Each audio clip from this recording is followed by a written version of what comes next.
Welcome to Youth Sports Mastery on the Daily Parks and Rec Show, hosted by Aaron Locks and sponsored by National Academy of Athletics.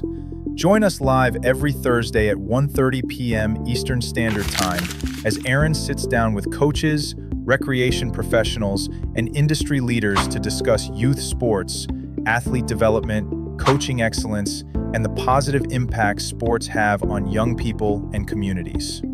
Tune in for expert insights, inspiring stories, and practical strategies to help young athletes succeed.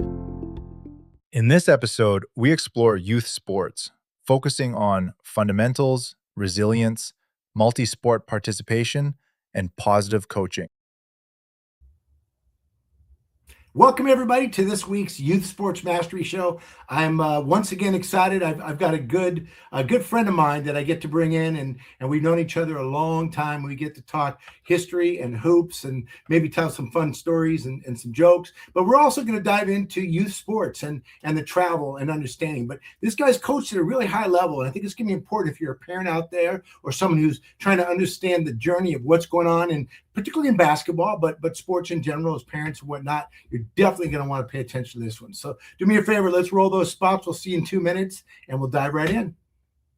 Welcome to DPRS Media Network, the voice of parks and recreation professionals, where leadership grows, facilities thrive, and communities connect.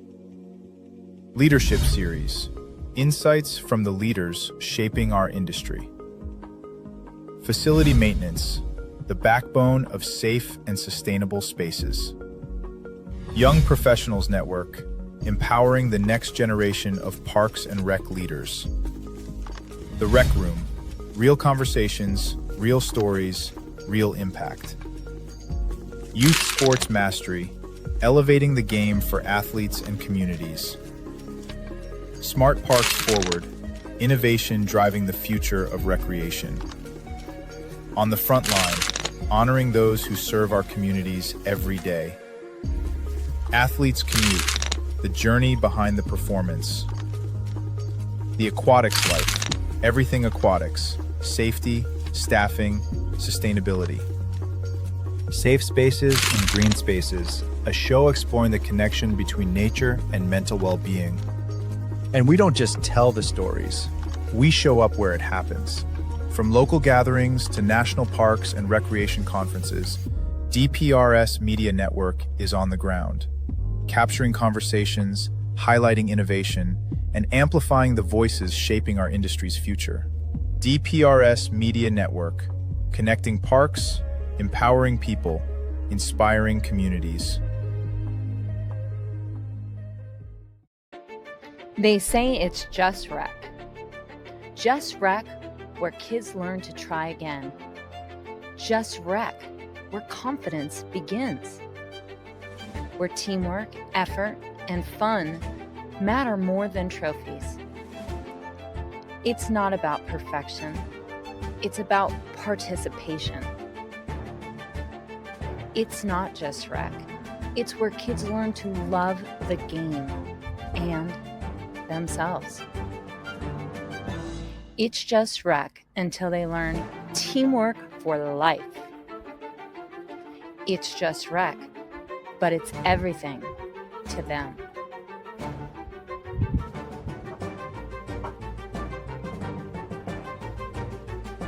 It's more than rec, it's a movement. It's just rec until you realize it's shaping the next generation. Together, we're not just running programs, we're building a culture of confidence, connection, and community. Join us. Welcome back to the Youth Sports Mastery. I am going to bring Coach Damjanovic out, Jason. Bring him, Joe. We're going to bring him out. Let's dive right in. I was sitting here preparing on my drive in this morning, thinking about our journey. And I was thinking about, like you said, the first time we met. I think it's great. I want to kind of go back to the beginning, but I think it's important. I was just looking yesterday. I was actually going through, Coach. You got a lot of coaching experience and playing experience behind you. So these guys can get a little bit better acquainted. Can you give them a little bit more, Jason, about your history and kind of just walk through it for us real quick? I won't bore you too much with the playing. Local San Jose high school basketball player, Pioneer High School. Got the opportunity to play at Foothill Community College, which was the bridge to me going and earning a scholarship at Sonoma State, where we met. A very average player, worked hard. I was always the glue guy on teams, which enforced kind of that teamwork and unselfishness, humility aspect that I tried always to relay to my players. From there, I really didn't know what I wanted to do, but I know it had to do with coaching and it had to do with basketball. I was lucky enough to get a high school job in the east side of San Jose at Overfeld High School for 3 years. Very successful there, 2 league championships. From there, I jumped over to the 4-year level. I was a head assistant over at Notre Dame de Namur University in Belmont for 2 years. Extremely proud to say that the 2 years I was there, trust me, I was a piece. It wasn't because of me, but it was the 2 most successful seasons that institution had up until that point. From there, I got my dream job. I was hired at De Anza College in 2005. Seems like yesterday, but 2005. I coached up until 2022. Retired from coaching at that point. I still teach classes here, mostly online.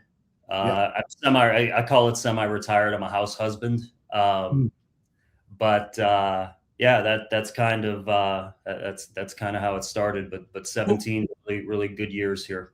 When you find something that you love, when we talk to kids, my kids are now adults, but I remember talking to them about find something that is your passion. But the reality, I also told them, find something you're good at, right? Because if you're good at it and it's your passion, then you're still working, but right. And I remember, I kind of, I think we'll tell the story about how we first met, but I just remember you were very fundamental, very solid.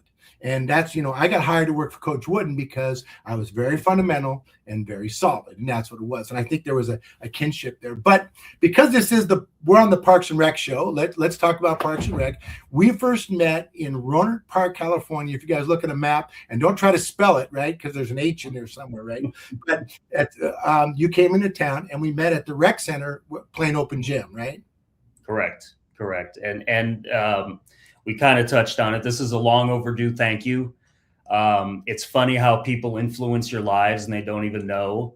And just given the opportunity here, I wanted to thank you because I was a kid that really didn't know anybody. And you were a mentor of sorts because my current teammates, and we even had alumni that would play with us quite a bit, had such a great amount of respect for you. I think you showing them that I was okay allowed them to kind of take me in. And it gave me a confidence as well because I wasn't quite sure what to expect. So thank you. Appreciate it. Yeah. Especially, thank you. First of all, wow. I had not heard that story. So thank you. It feels good. The connection. And again, that's one of the things I love about Parks and Recreation is because that's community. And it is. And when I grew up, I had the old brothers and the people at the high school that when I was 10, 11 years old, that brought me in and said, hey, let the kid play a little bit. You know what I mean? And you kind of went through, and I wasn't very good, you know what I mean? But you had the chance and learn, and that's how you got better and better going through it. So did you play Parks and Rec when you were a kid? Or did you play rec ball, or what did you do when you were a kid? I really didn't. Again, it really wasn't. I was an only child, really kind of protected by my grandparents, more old school. What I did though is, I'm trying to think. I think it was maybe between my junior and senior high school year. Again, I started on really good high school teams, but I was never the main guy. So I was tried to improve my game on my own. So we have a Camden Community Center in San Jose, California. Yeah, I know Camden. Yeah. Yeah, and it's really huge now. It was kind of just like a little gym back in the early 90s. And I would go there, and you paid your $2 or you got a membership, and I would be there literally 5-6 days a week, and I'd be in the gym for hours just kind of working on my game. And I attribute things like that to the successes that I did have as a player. Yeah. I feel like, the ability to just go there and play. And again, for you, I don't know about you, but the Mill Valley Rec Center or Tam High, when I would go in as a kid, same kind of concept. It was open play, right? And you would go down there and you'd hope to get in. And then later on in life, we'd go to the outdoor courts at Drake High School and play out there in the freaking cement, which my body is paying for now, right? We get right. That. But that was a big piece of this, right? In terms of the ability to do that. So as you progress through the progress as a player, but more so what I want to talk about, because I think it's when we look back, I think sometimes we forget the steps. You as a coach, I'm sure you've thought a lot about it. I know for myself, there's 16 coaches that have come into my life that have had a positive impact. Starting when I was 7 years old, my mom drove me to the baseball field and said, "Get out of the car. There's your baseball coach." And she left. And that's how I got introduced to sports, right? Right. But and all the way through all the ones I work with. Tell me somebody when you were younger, who was that first coach that inspired you, that helped you to either fall in love with the game or inspired you to, hey, you got to work harder, all that. Where did that? There's two people that come to mind first, and they're not necessarily coaches. It's my dad and my grandfather. Wow. Both were really big sports fans. And when I was growing up, you played everything. When it was in the winter, football, and spring baseball, basketball, all that stuff, it was seasonal, right? And my grandfather would take a lot of time with me. When I was growing up, I played soccer up until high school. I did not touch a basketball competitively until I got into high school. So my dad would instill, and it's funny, we would watch games a lot. My grandfather was more the active one, although my dad we played catch and did all that stuff. But I would watch more games with my dad, and he would point out specifics in games. Unselfishness.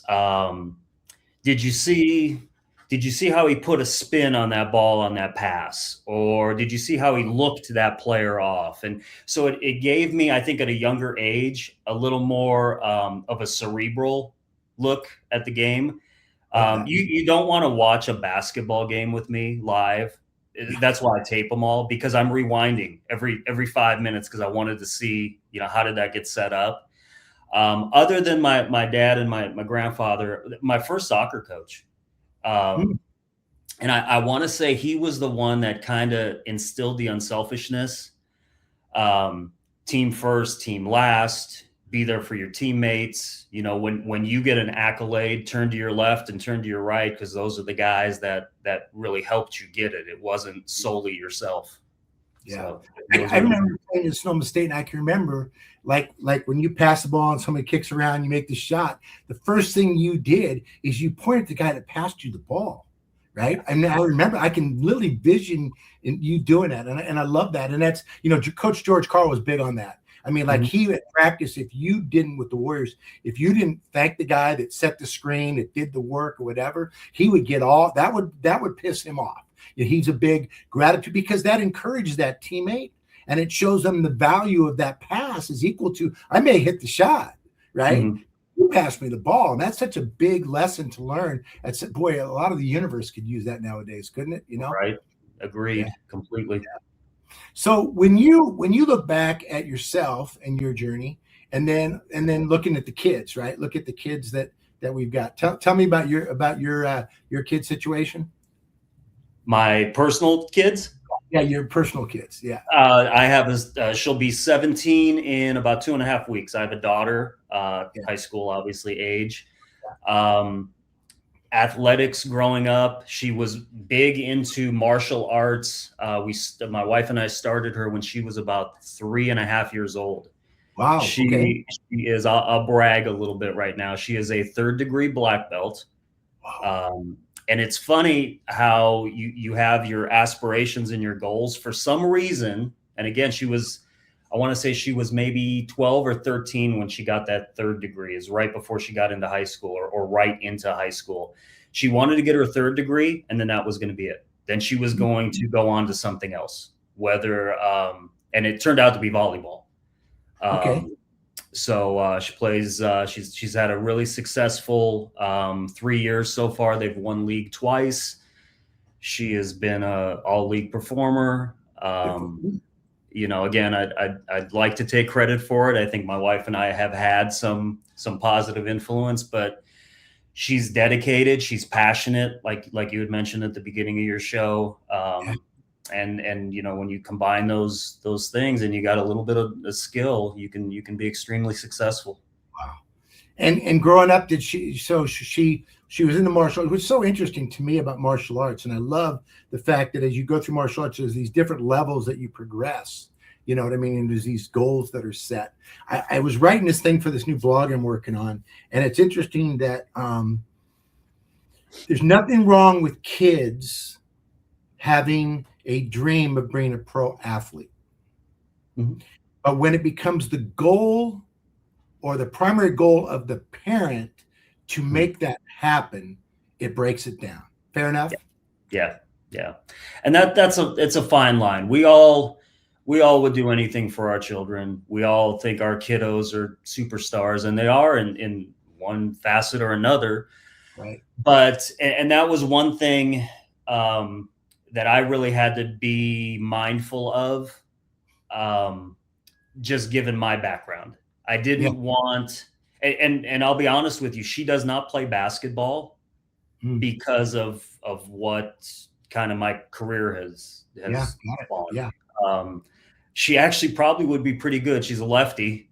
She can shoot it, but she kind of wanted to make her own niche, and I respect that. That she could easily have just jumped on the last name and so, my dad did this and this and this, but she didn't. She went her own path. So credit to her. Yeah, good for her. Yeah, I love that. The kids that can be independent at a young age, and the confidence she must have from reaching that goal and going through that process. But it sounds like you and your wife are on the same page of the process is as important as the goal, right? Absolutely. And it can't be, I think you had said it can't be parent driven, and that's, you see it in a lot of different areas. And I've seen it as a coach. I've seen it as a parent. And again, you just kind of try to do your best and stay out of the way. And if she never played any competitive sports or martial arts or whatever, and I mean, she's pretty artistic. She does play the violin, but if she went that route, that would be fine. And again, my wife and I kind of let her do her thing, kind of explore, and it's okay to jump around. You don't need to kind of pigeonhole yourself into that one little area. Yeah, and I guess I go back to pull a thread on the idea of playing everything, because back in my day, again, growing up in the 60s and the 70s, that's all we did is play everything. That's what we figured out. Sometimes it was dodge the rock. I'd throw it at you and you dodge. And that was fun until you go, okay, let's not play that one anymore. Something else, But that was how you developed full athleticism, right? And again, for someone who can get into martial arts, she got that. You know what I mean? She got all of those components. But not to interrupt, but there was a point in my coaching career where where in terms of recruiting, I would really put more of an emphasis on a high school kid that played multiple sports as opposed to the specialized athlete, right? But dig deeper. I want more on that, because I got some thoughts on that. But give me more. I would reiterate it constantly to my assistant coaches, and again, when you're recruiting kids, you try to get a little more in depth with them and try to get a little more personal. That builds trust, builds rapport. Yeah. And if a kid, if he was say he was a football player and a basketball player, there are so many things from a toughness to a conditioning to a mindset that a football player can bring to a basketball court that just a kid that plays only basketball, not that they're lacking, but they just bring more to the table, right? Right. Yeah. Same thing like myself with soccer. when I grew up playing soccer, I think it helped me immensely with my footwork. Yep. And you hear Steve Nash talk about that all the Yeah. time. But that was really important to me. If they almost kind of got above maybe another recruit if they were a multiple sport player. I think Hakeem Olajuwon talked about, because he was Soccer. big. Yeah. I love that. And to me, the interesting thing is we dig deeper into the process. Athletically, I think we hold these truths to become self-evident. We know that if they play 2 or 3 sports, right, their bodies get to develop differently. There's less chance of repetitive sports injuries, right? Correct. So there's so many benefits. But here's the other side to me, this thing. Yeah. Right? Because they've been coached by different coaches. Maybe they're a star in soccer and they're not a star in basketball. So they have leadership skills. They learn all these different components, let alone burnout, right? Yeah. Because you got to do the same thing over and over again, man. I'm out of this thing, right? How about this one? How about maybe one of their coaches they really thought was a positive influence and maybe another one wasn't? I think that's, and again, my daughter's gone through it, and I'm sure I have players that walked away and maybe didn't have the best experience with me. Yeah. But I've always been taught, number one, you never burn bridges. And number two, you can always learn, even if you think it's a negative experience from a coach. Yeah. I've learned my lesson as a player, and I've had some of those circumstances come up as a coach, and I'll flash back and I'll go, okay, this is how they handled it, and I didn't think it was appropriate. I'm not going to do it that way. I'm going to do it this way. So there are benefits there. And the resiliency that you develop by going through that. Just think about this. If kids go through those experiences with great coaches and not motivated coaches and coaches that scream, all the different factors, and they get to learn how to deal with these things, when they go in the real competition, life, whether they go away to college or go to work, whatever it is, they know how to deal with things. My son at 24 years old is a manager and trainer for corporate gas for Costco in Greensboro, North Carolina. Right. At 24 years old, he's training 40 and 50-year-olds how to manage. And I sometimes I ask him, and he laughs. He goes, "Dad, I just watched how you coached, how you did it, and then how I learned from all these different coaches." So, the coaching thing, it's such an important piece. So, did you volunteer? Have you ever coached your daughter in anything? I have not, and that was probably a good thing. I'm of the feeling, and I don't know how you feel about this, but I would probably coach her harder, unfairly. I would expect more from her. Although if you look back, and it's funny, I've last college game I coached was 4 years ago, so I've been retired for 4 years. Okay. In that time, I've gotten to reconnect with a lot of my former players, and the better players I held to a higher standard. That saying about you treat everybody the same, that's false. So I always tended to push my better players the hardest. Yeah. And I think she would unfortunately fall into that category. But no, I never got the opportunity to coach her, and she probably would not have liked it at all. But it's a good lesson for you to be able to say that and say, I recognize that, I knew that, right? That we're not going to do that, because parents can't make their youth sports experience amazing for kids, but they can absolutely ruin it for them. But I think in the rec space, I just know that parent coaches are so important with part of the process. We just have to get them some training. Do you do coaches clinics anymore, or do you do anything, any trainings? I haven't done a clinic in years. I've done a little bit of speaking at some high schools, but I really haven't. I think though you're really, if I'm jumping ahead a little bit with what you're saying, but I think that the training or the coaching coaches is vastly overlooked.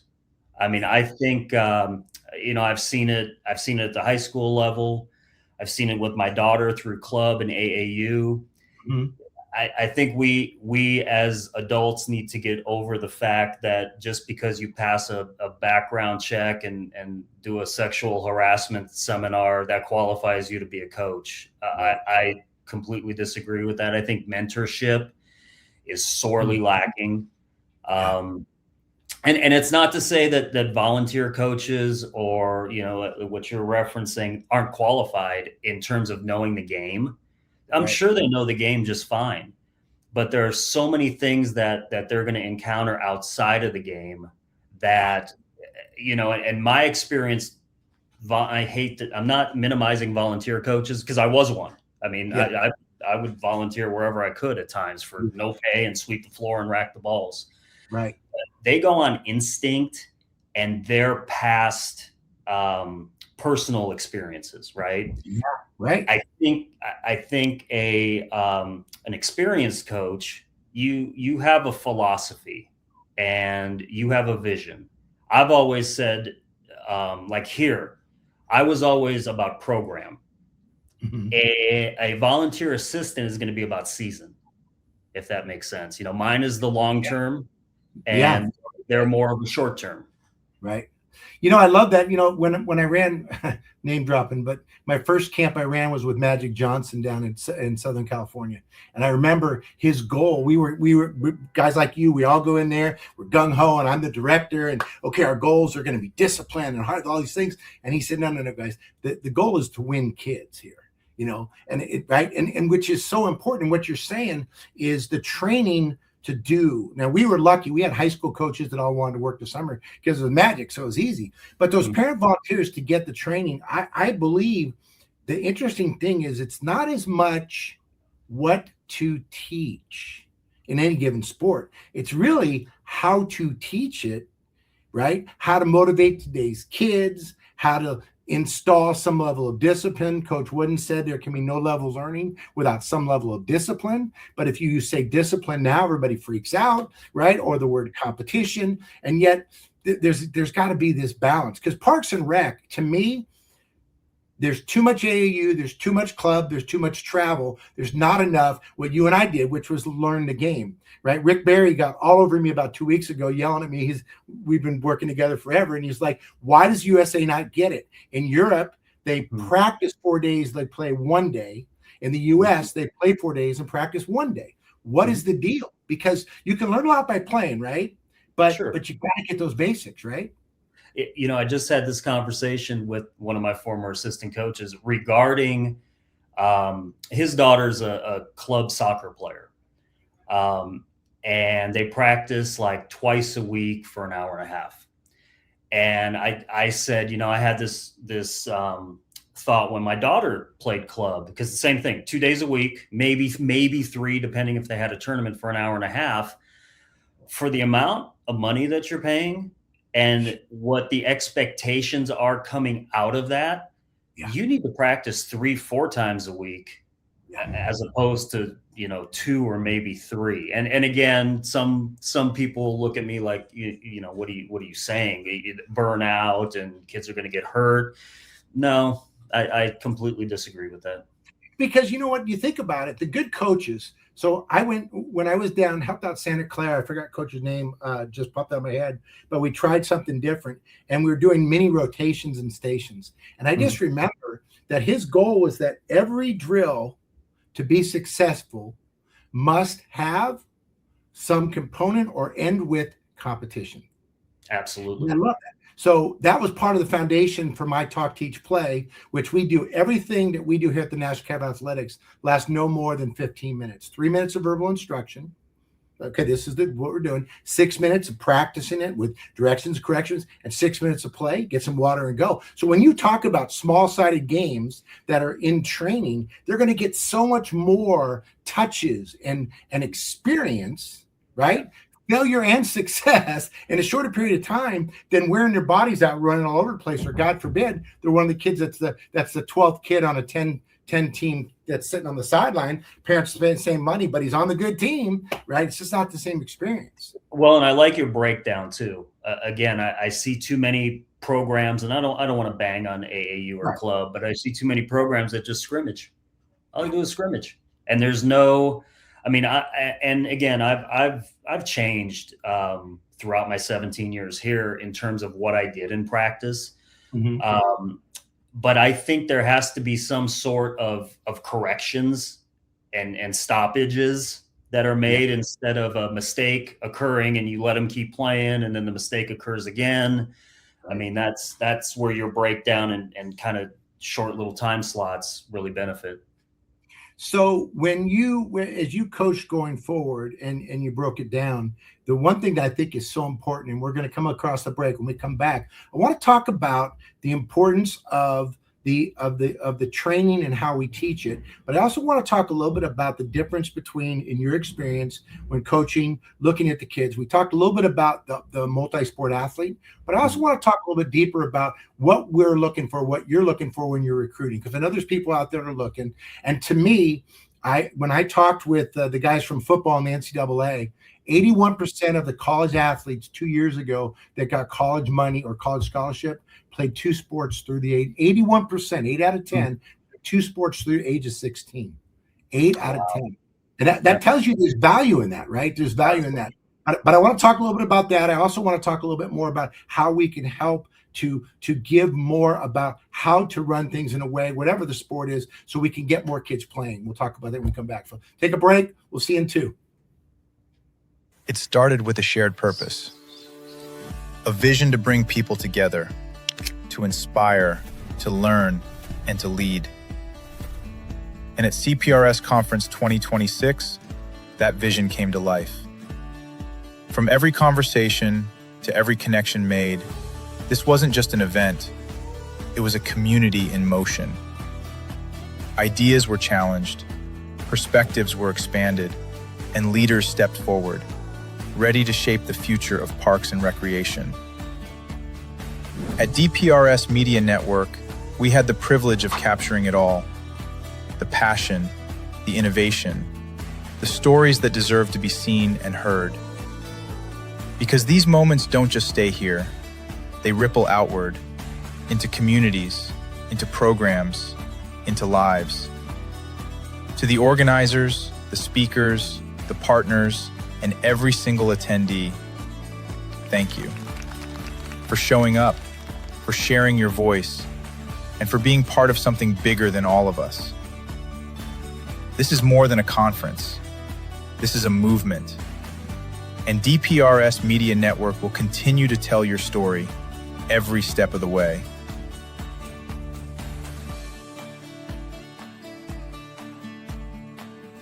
We'll see you at the next one. This year, we didn't just attend an event. We became part of something bigger. IPRA 2026 brought together leaders, innovators, and community builders, all united by one mission: to strengthen parks, recreation, and the people they serve. For DPRS Media Network, it was an honor to join IPRA 2026 and take part in meaningful, real-time conversations, capturing stories and amplifying voices that matter.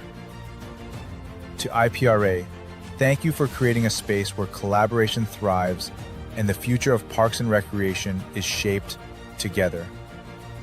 We extend our deepest gratitude to Amelia and all our partners who made these live interviews possible.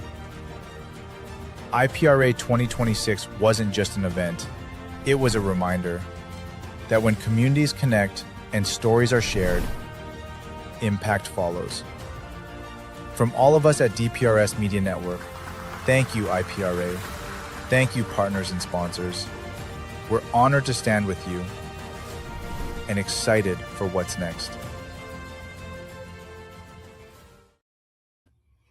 Welcome back, everybody. It's a trip being a part of this huge family. I don't know if you know the story, Coach, but when we started, there was basically 2 shows, right? We had the Parks and Rec, and then I came and used sports, and then it kind of was built up. And I'm just loving the bigger piece of what happens in the Parks and Rec space, because the connections are unbelievable, going to the conferences and being connected with all these amazing people. You and I are going to talk offline because we're doing some programs. When I come down and buy you lunch, we'll definitely dig in a little bit, because I think there's some great opportunities for training that, especially in the Bay Area, to be able to bring back and dive in. But before we left, we were talking a little bit about the idea of helping. And so if you were to start as a volunteer parent, let's stay with basketball, a volunteer parent basketball coach, Give me 2 or 3 things. We can play ping pong back and forth a little bit, but to help a parent, like what should they, where do they even start? You know what I mean? Because you're right. If they don't have any formal training and they go out there and do it, and it's like, well, I played basketball in 7th grade and no one would coach a team, so I have to step in and do this, and I'm a good enough person, but I don't know what I'm doing. Where do they start? I think from my perspective, especially if you're not an expert in the field, I think you go to the head coach or the administrator or whoever is running the program and see exactly what they need. Yeah. I've always liked the volunteers that did a little bit more than asked. However, you want to be careful not to step on toes or overstep boundaries as well, because that can backfire. But I think there needs to be a clear message of what they're looking for and what you can do to benefit the team as a whole. You're doing it because your child is there. Okay. Right. But there's also a number of other, basketball, you got another 10 kids there that you also have to assist. Right.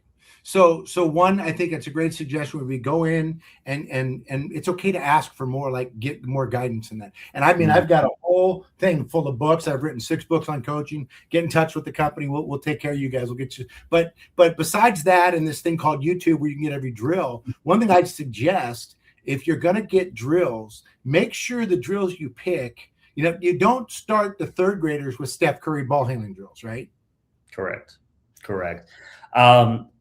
It's funny, even at this level, we would bring high school kids in from pretty respected high school programs. Right. Once you get them every day, you see their habits, whether they're good or bad. And it's amazing fundamentally how these kids today, they lack the technique and fundamentals that you think would be taught, if not in high school, middle school. Right. And it's unfortunately, it's not. Sometimes it has to do with it's like a carousel of coaches in this area. I used to always try to have a young former high school coach on my staff, so he could just keep me in tune with who the new high school coaches were in the area, because they recycled every single year. But we would get kids and I would be in meetings with my assistants saying, what did they teach them in high school other than being a tremendous athlete? You almost did them a disservice by not developing those other aspects.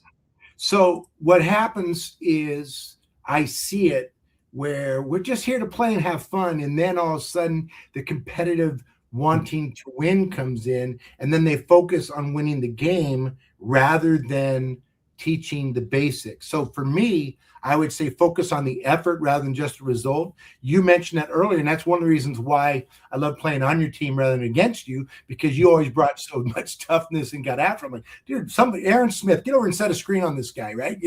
But again, teaching, if you're a parent coach, if you're a volunteer coach, you have a plan, right?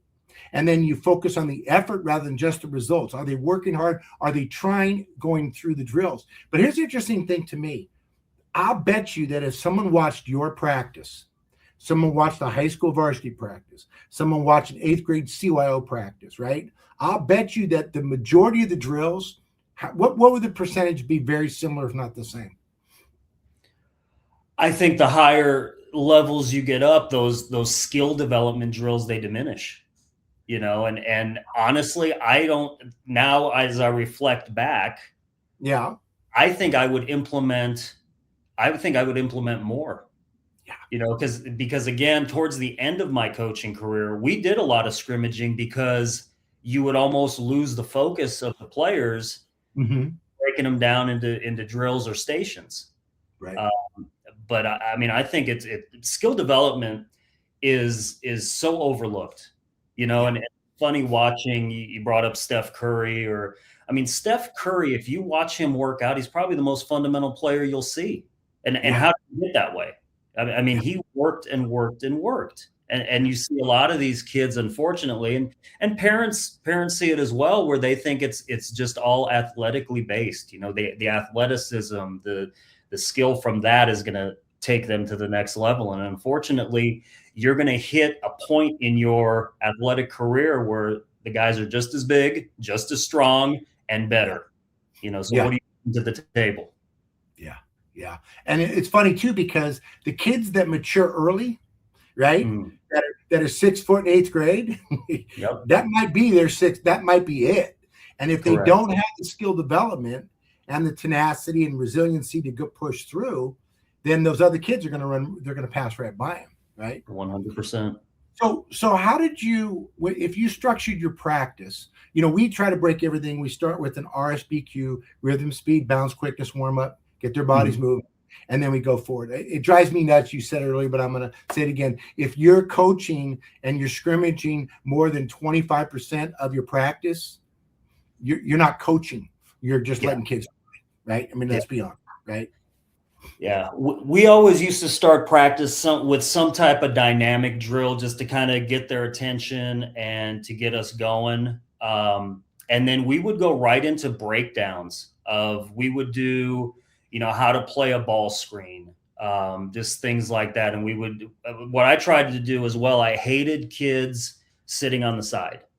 And again, when you have a full roster of anywhere up to 15 guys with a couple red shirts, there's a tendency for that. So we would break down at specific baskets, but it would be breakdown drills. Then what I started really doing at the end was a lot of shooting drills.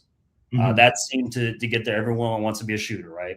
So you would get into the shooting drills, even with the big guys we had, we'd stretch them out to the perimeter. And then we get a little full court action. But what I also tried to do was implement the skill development into that full court action. So if we were working on how to play a ball screen, we were going to specifically for this possession or that possession, we were going to ice or down a ball screen, or we were going to double a ball screen, or so I would try to incorporate that. So it's not just because, again, I used to hate watching practices where they drill something and then you never use it. Right. It's why are we doing this then? If we're not going to implement it into our scrimmages or our play, why are we even wasting our time? Well, the best coaches that I see as they break it down is they've got a vision of what they want to be able to do. Whether I'll give you an example, whether it's a triangle where you're going to get the ball from the top, pass it to the side or the wing, and then get it to the post. Right? Let's say a triangle. So they're going to teach that part.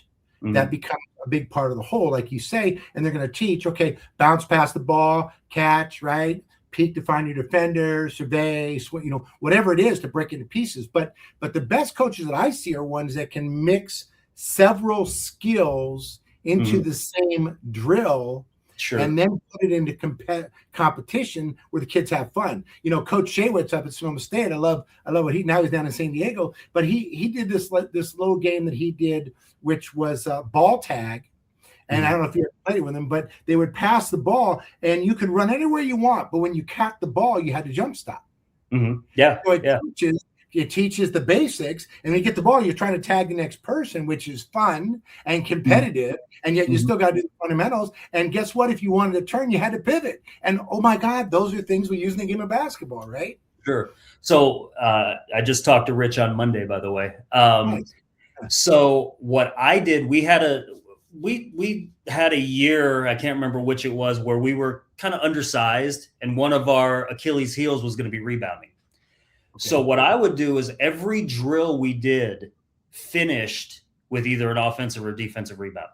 So whether it was a defensive drill, it didn't matter. It was a shot up, and then you had, for the drill to end, it could have been a shooting drill, but for the drill to end, there had to be an offensive or a defensive rebound. Love that. Yeah.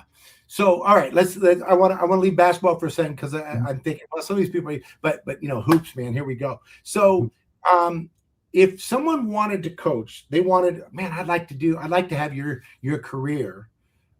Where do you even start? Because one of the things that I know, there's the U.S. Coaching Academy, Coaching University. I actually work with George and the team down there. They're using smart curriculum, which is cool. And but the way you start, to me, is to coach. I was 16, Parks and Rec. I went out and coached a little kid's junior high basketball team. How did you get into the coaching space? But how would you see, do you see players that are coming in, or how do they get in coach if someone wants to have a coaching career? So it's really, again, one of the things I get to see now that I'm away from coaching is my former players are now becoming high school coaches locally. So I get to go to their games and see that. But that's a great question, because even myself, when I moved back here from Sonoma State, I didn't, I had a psychology degree and didn't know what to do. but I knew I wanted to coach. So what do? I had a coach mentor tell me, pick a gym, go into that high school gym, talk to the coach, start racking the balls, sweeping the floor, do whatever they'll ask you to do to latch on and just get your foot in the door. And I think not even these days, because I've had some assistant coaches that fall into this category. Sometimes we think based on our playing experience, we're above that. And it's not true, because again, we go back to our volunteer coach story. You're just basing it on your personal experiences. You don't have these real life experiences that isn't in that X's and O coaching handbook. Right. So I think, and number one, you got to be passionate about it, because if you don't love it, it's a grind. I mean, I was fortunate. I was a 4-year assistant for only 2 years before I got this job. I have known assistant coaches we just talked about Coach Shaywitz. How long was he an assistant at Sonoma State before he finally got that job? It was like 20 years. That takes a lot of perseverance and a lot of love. Yeah. So I think that's the first thing you have to kind of come to grips with for yourself. Are you really in this for the long haul? Because it's not going to be financially rewarding unless you get, a head position at a specific level. Right. So if you're going to start coaching, and again, for me, I think any coaching is good coaching in terms of the experience. So go volunteer at the Parks and Rec, go volunteer at the high school coach, whatever you can to get the experience and to get out there. But don't just go out there, but have a plan. And it's not just to win the games, but also to develop a philosophy, right? To develop an understanding. So let's talk about philosophy. It's in your wheelhouse, right? When you talk a little bit about your philosophy with the kids as you kind of progress, because I think it's important out there, especially in Parks and Rec, but coaching across the board, that we seem to have valued so much the win and the trophy rather than the journey. And it seems like, like you said something, which it just hits me good, that you're going and watching. Think about this. People are listening. You coached someone 10 years ago. They're coaching high school, and they trust you and respect you and love you enough to say, Coach, please come see the game. And you're honored to go do that. And you're not there to go, oh, you should have done this during this play or run this out of bounds. You're just there to enjoy the ride, right? Exactly. And I'll go back to what you just said before. I think one of the things we need to do is redefine the word success. I think, again, and I'm as guilty as anybody. You get caught up with wins and losses. And when I say redefine success, I'm not saying that you dismiss the importance of winning and or it disappears.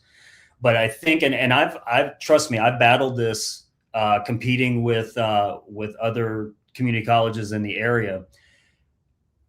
If we're not having a good year, and I'm recruiting a kid, and I'm recruiting against a school that had a really good year, what can I offer this student athlete that's going to actually have them, consider De Anza College? And I mean, it's funny. You see these pictures behind me of my teams. Retention to me is extremely important. And this can be applicable to Parks and Rec, or even businesses. I had an assistant coach for 13 years who was not a volunteer. He got paid, but if I told you what he got paid, you'd laugh. He was with me 13 years, which at this level is unheard of. Right. He was loyal. He believed in the message that I was putting out, and he stuck with me that whole time. He was with 2 other community colleges down south before he came up here. He used to laugh at me when we'd look at these pictures, because he would say, he goes, guys never quit. He goes, when I was in Southern California, guys are quitting left and right, playing time, gripes with the coach, team turmoil, whatever you want to talk about, because guys don't quit here. I go, it's because we give them a reason to stay. We treat them well. We build a good rapport with them. And again, other than that, it's matriculation. If you come to De Anza College and you have aspirations of playing at the next level, there's a good chance you put in the work, you do your job, and I'll do mine. And then you get kids that just don't, that want to just play for 2 more years and go to school. And then the last thing I think is just reputation of your program and yourself. You know, I look back and did I do everything right? Of course not. You know, would I have done things different? Some of the things, but the reputation of this program while I was here, I think, was at a very high standard. Yeah. So again, you redefine success and you put those three criteria. It's a different level of success, but I think it's one that can be attractive to parents and student athletes. You know, if I'm a rec coordinator or rec supervisor right now, and I hear that, I'm thinking, you know, first of all, for me, you know, Coach Wooden's pyramid of success, and at the top, success, a peace of mind of knowing you've done your very best. That's success. So like you said, would you do things different? Absolutely. Would you like? Yeah. But every day you did your best. That's the goal, right? That's the goal. But I also think what you said is so important is that we can't minimize the desire to compete, to win, right? That's not what you're saying. I'm not saying that either. But we have to balance between, because especially in development, sometimes losing is when the most development happens. Yes. And that's literally springboards you to that next level to really, right? When one of your players failed, right? They missed that free throw, right? It was the big deal. I don't know if I'll tell this story. I remember Southern Oregon I played, and I had a big game the night before, and we got into the championship game. And the night after my big game, 30 whatever, everybody thought I was a BMLC on campus, right? I was the guy. Next night, I had more points, but I missed the second free throw to win the game, and we lost the game. They came out and shot, and no one talked to me.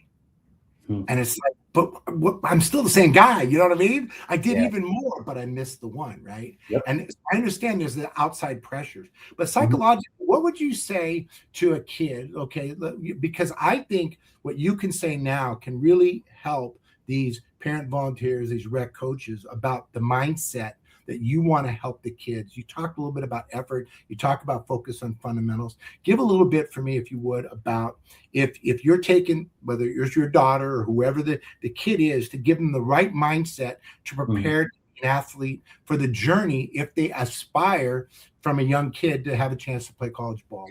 What's the mindset they've got to get in? Well, I think it starts with your work ethic, you know, and again, you're not going to be good at everything all the time. I might go off on a tangent here, so you can stop me if I'm not exactly answering your question, but I think we lack the implementation of adversity now. Okay. And you kind of just mentioned it, missing the free throw. Yeah. I would venture to guess that's not the worst thing that's happened in your life. However, at the time, it probably seemed like it, right? Right.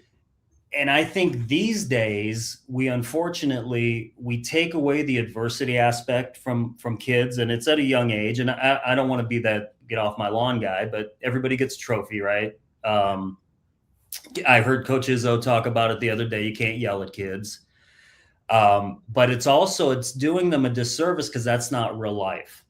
You know, if a kid gets a trophy every time he participates, and every time he makes a mistake, it's a pat on the back and it's okay, we'll get him next time, and there's no correction and there's no discipline or accountability, the kid's going to grow up one day and be an adult, and that adult's going to go for a job, and they're not going to get it, and they are not going to have the tools to be resilient enough to come back for that. And it's going to, and I think it has, I don't want to get real clinical here, but I think it has a lot to do with the mental and health wellness issues that we go through.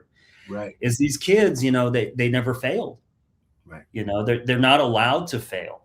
And failing is, I have learned more from a game we lost than any game we've ever won. Absolutely. That's the truth.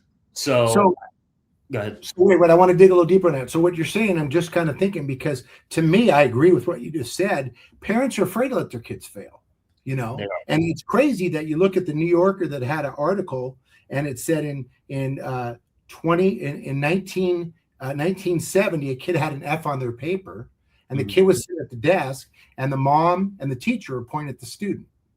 2025. There's an F on the paper, the teacher's sitting at the desk, and the parent and the student are pointing at the teacher. Where is the individual accountability? And I think there's no better life skill teaching tool than youth sports. I preach this a lot.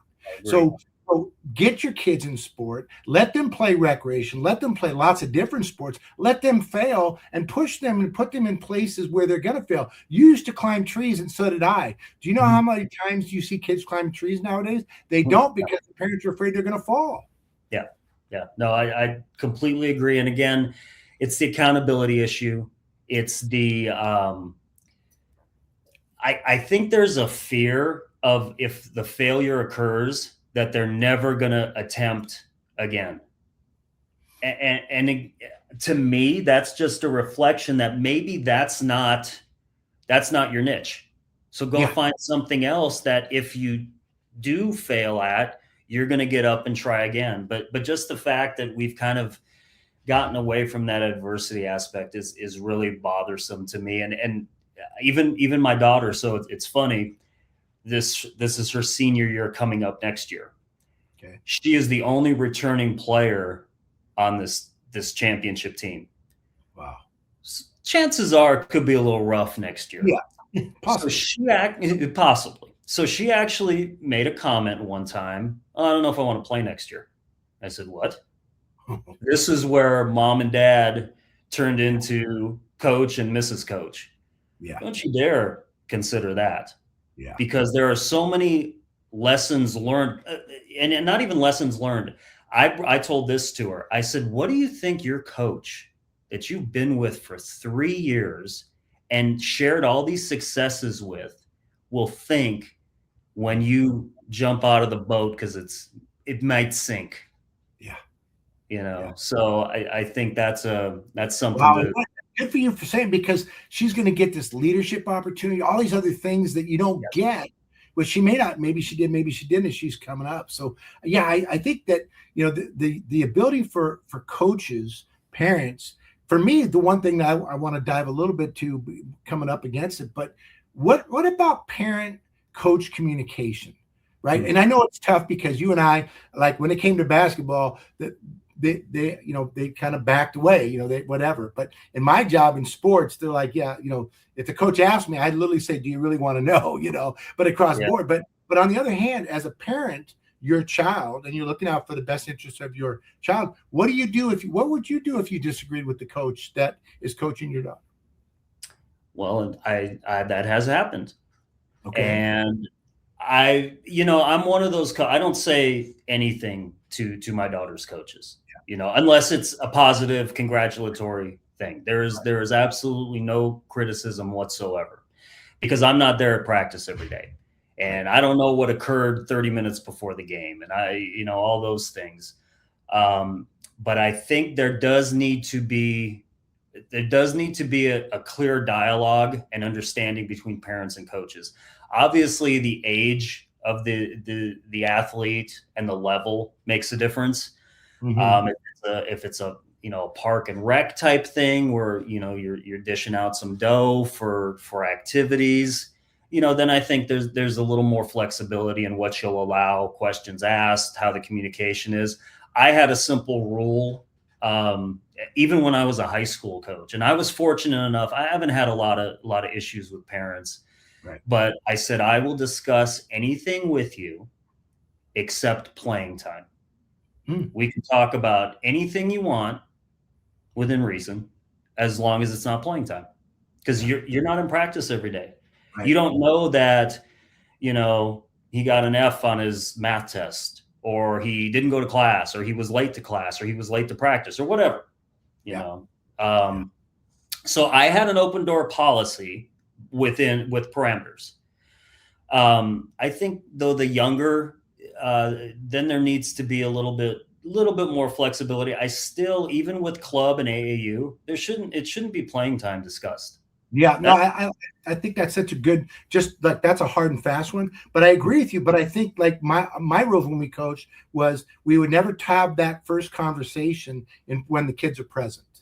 We'd always have it away from them, because especially with little minds and this and that, especially if it's going to be, hey, whatever it is, but being able to have dialogue, text, let's go to grab a coffee or tea and have that chat away from the kids is such an important piece. All right. So here's the toughest question I got for you. I know I've been grilling you all day, but you just became the czar of youth sports in America. You're it. So what change do you think could be implemented that would help make our kids better prepared for the journey to be able to make it through this thing called youth sports? I will go back a little bit to the redefining of success. I think that's at the top. And then I think, and we've touched on it through almost every segment here, I think the development of the younger coaches. I just think it's sorely lacking, and it's really concerning to me because I've done this my whole adult life. Yeah. And you always want to look kind of back and see who's coming up. Yeah. And I just see a hole, a little bit of a void with knowledge, with education, with life experience. Again, because you gotta remember now, the coaches coming up, they're the ones that didn't deal with the adversity. They're the ones that didn't deal with players getting cut. I was told there are high school districts in this area that have a no cut policy. Ooh. And I was like, and again, it makes me sound like an ogre to a certain extent. No, not at all. That's not real life. No, that's not real life. So I think the education of younger coaches coming up, but it also needs to be, and it always is this, it always needs to be an administrative or a county or city buy-in. Yep. Again, what speed of the leader, speed of the pack.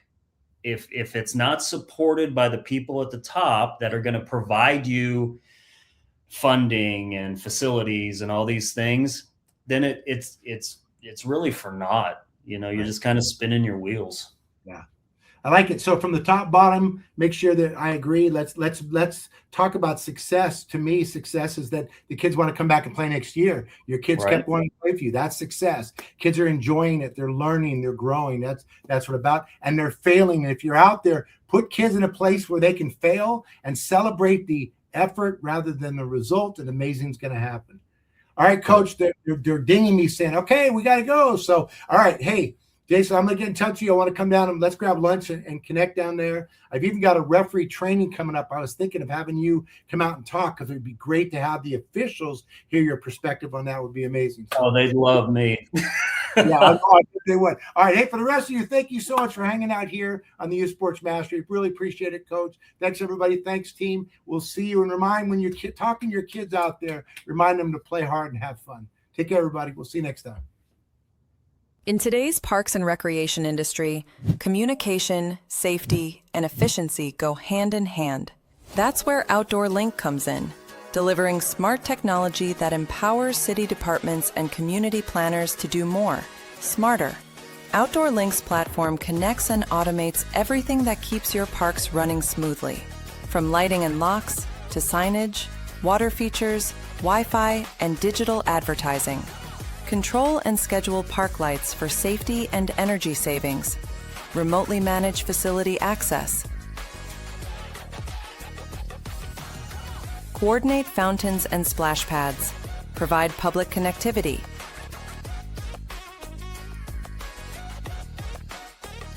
All from one simple, unified platform, giving you real-time control, data, and cost efficiency. For parks and recreation agencies, that means safer spaces, smarter resource use, faster responses, and stronger community engagement. And behind every great park story is great infrastructure. That's why Outdoor Link proudly supports DPRS Media Company, helping the daily Parks and Rec show amplify the voices of professionals shaping our communities every day. Outdoor Link. Smart, connected solutions for parks, recreation, and beyond. Are you a vendor, brand, or service provider ready to connect with the heartbeat of local communities? At DPRS Media Co., we tell the stories shaping parks and recreation across America. Through podcasts, live streams, videos, and newsletters, we reach frontline leaders, city directors, and decision makers every single week. From youth sports and facilities to programming and policy, our audience is your audience. Sponsoring or partnering with DPRS Media Co. puts your brand in front of the professionals who build, budget, and buy for their communities. Launching a new product? Growing your presence in public spaces? Targeting cities, counties, or departments? DPRS is your trusted media partner. Whether you're in software, turf, aquatics, robotics, smart cities, or special events, partnering with DPRS puts your brand in the story. With commercials, interviews, social campaigns, newsletters, and live shows, we're your media team. Partner with us and grow your impact in the $200 billion parks and rec industry. DPRS Media Co. Stories that move parks and rec forward. Your audience is here. Let's meet them.